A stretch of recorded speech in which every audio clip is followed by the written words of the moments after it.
All right. Bo Mack, trainer of Terence Crawford, answering a question about whether or not they would fight Shawn Porter, says, hey, man, if they make the fight, it'll be time to train. Sounds a little lukewarm to me, man. Sounds a little lukewarm to me.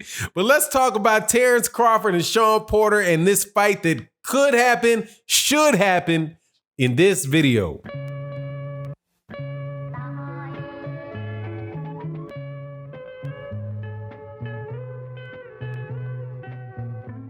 All right, welcome back to the channel, subscribers. If you are not subscribed, please subscribe, hit the bell icon. Also, thank you so much to everybody in the two communities that support this channel, the live stream community and the Patreon community.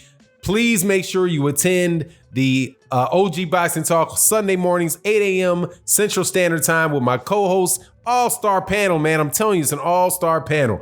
Blood Boxing, KQKC Boxing, Curtis Anderson, and the newest co-host, my man Trap House Boxing, for some great debates and some great historical information on the sport of boxing and current events.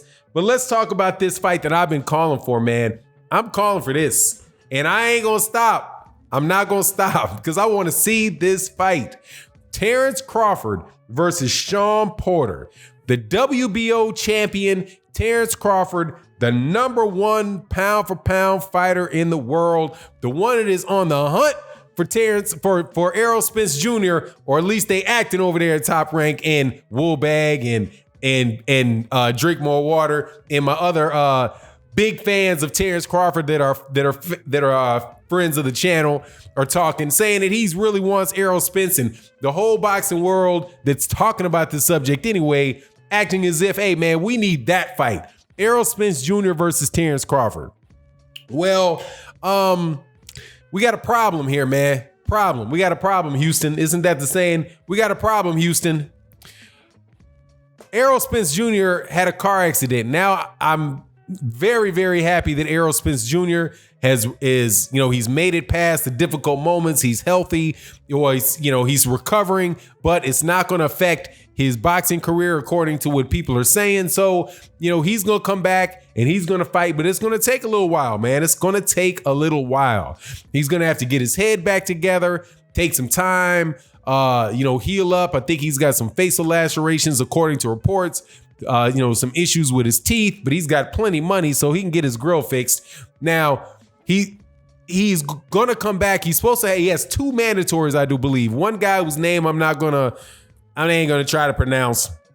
Whatever, Carlos Ocampo 2.0, and you have Danny Garcia was supposed to happen in January. Now, the talk is that the Danny Garcia fight ain't gonna happen in January. That it's gonna get pushed back. Danny Garcia might fight Manny Pacquiao, whatever the case is. It looks like the year of 2020 is gone for the Terence Crawford versus Errol Spence Jr. Fight. So, hey man, let's make lemonade out of lemons. Okay, let's turn a positive into a negative. Let's turn a failure into an opportunity. Okay, let's do that and make a fight that makes a lot of sense. Terence Crawford versus Shawn Porter. Now, somebody walked up, and I think this was Fight Hype, might have been Fight Hype.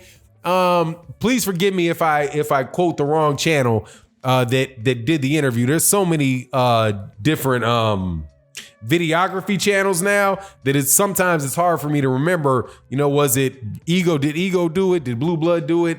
Did Fight Hype do it? Did Ellie Sethback do it? So I watch all these different channels that do videographers. So sometimes, the same channel will have the same interview from 2 angles. So I don't want to insult anybody, but all those videographers, man, go subscribe to their channels, man. They do great work. They give great access. And this one particularly was one I was looking for because he talked to Bo Mack, the trainer of Terence Crawford. And Terence Crawford's, Bo Mack's response to the question was, it was a little lukewarm, man. It was a little lukewarm.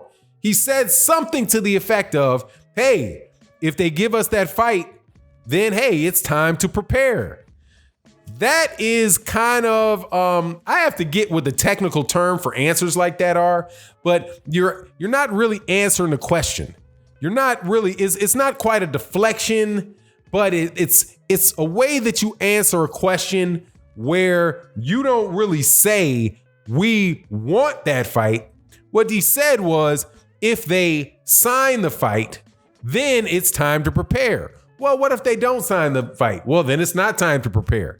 It's not actively saying, yeah, we want Shawn Porter, because I don't believe they really do want Shawn Porter for several reasons. I don't believe Team Crawford wants Shawn Porter. In this Shawn Porter scenario, you're going to wind up with comments that sound similar to what Ronnie Shields said, and I got on Ronnie. I didn't get on Ronnie Shields. I refuse to get on Ronnie Shields. Ronnie Shields is that's a class act, man, right there. That's one of my favorite. That's one of my favorite people in boxing. I actually had the pleasure of just meeting him in passing. Very quiet, soft spoken. I didn't realize he was that small, but just, you know, a real nice guy, man. Take his time to speak to you. So he's coming from the business perspective. He was talking about Jermall Charlo and Demetrius Andrade and said, hey, man, why would we, what do you get out of that? I don't want to talk about fights that can't happen. And what do you get out of fighting with Demetrius Andrade, right? That was his attitude. Now, it could be monetary reasons that he says that. What do you get out of that? That's a big risk fight. There's not a lot of money in it, doing a fight in Demetrius Andrade. Also, southpaw, kind of crazy style, not crazy style, but not easily replicated style. Why would I want to do that? Not saying that he's afraid that he's afraid of Jermall Charlo fighting, losing Demetrius Andrade, but just the business viewpoint. That's what Bomac sounded like to me. Bomac's answer about Shawn Porter sounded like to me. It sounded like, yeah, if they make the fight, we'll do that. But look, I ain't going out of my way. There ain't the same energy in fighting Shawn Porter in his voice as Errol Spence. When Bomac is talking about Errol Spence, it's, hey man, he's a drunk. He's putting out clips of videos of him. He's talking about how he's going to beat his, how Bud is going to beat his ass, how he's basic. He got whole sentences and paragraphs about Errol Spence Jr. because Errol Spence Jr., I'm sure, is where the money is. But when it's Terence, when it's Shawn Porter, it gets a little more quiet, man. It gets a little more quiet, a little less commitment to it. I don't think he want that fight, man. That's what I heard in his voice. Like, if they make me do it, I'll do it. Now, I wouldn't put him all the way in the category of a Leo Santa Cruz. See, there's somewhere between the response that Shawn Porter that Bomac would have about wanting to fight with Manny Pacquiao or wanting to fight with Errol Spence, where they're like, yeah, make the fight, let's get the date. And then the response that you get from Leo Santa Cruz talking about a fight with Gary Russell Jr., where he says, if my team, now my dad never heard of him, which is just a flat out lie. Or maybe he didn't know who he was at that moment because he had a big ass beard and didn't recognize him, right? Whatever. But he knows who Gary Russell Jr. is. And he said, my dad didn't know who he was. Nothing personal. I'm not taking it personal. And if my team says we fight him, then we fight him. Man, Leo Santa Cruz don't want no smoke with Gary Russell Jr., right? And that's the fighter himself saying that. So I wouldn't put that response from Bomac all the way over in the Leo Santa Cruz blatant ducking category, because I do really believe that if they made that fight, Terence Crawford and Bomac would embrace that fight. But I don't think that they're going to actually do it. I don't think that they're going to actually push for it. I don't expect any phone calls from Bomac to Bob Arum saying, let's get Shawn Porter. And I don't just think that's because of the money. I also think that because there is a chance that Shawn Porter can beat Terence Crawford, or Shawn Porter can put Terence Crawford in a horrific war that Terence Crawford might not want to get into because there's easier money to be made on softer touches out there, like the Green Machine or Amir Khan or pretty much everybody else, Terence Crawford has fought at 147 pounds or could fight at 147 pounds. That is a name, Errol Spence Jr. Yeah, that is a name, Errol Spence Jr. And he definitely ain't going to look for Urdanis Ugas. But regardless of what Bomac's opinion on it is, I think that Terence Crawford needs this fight because he needs to beat a legitimate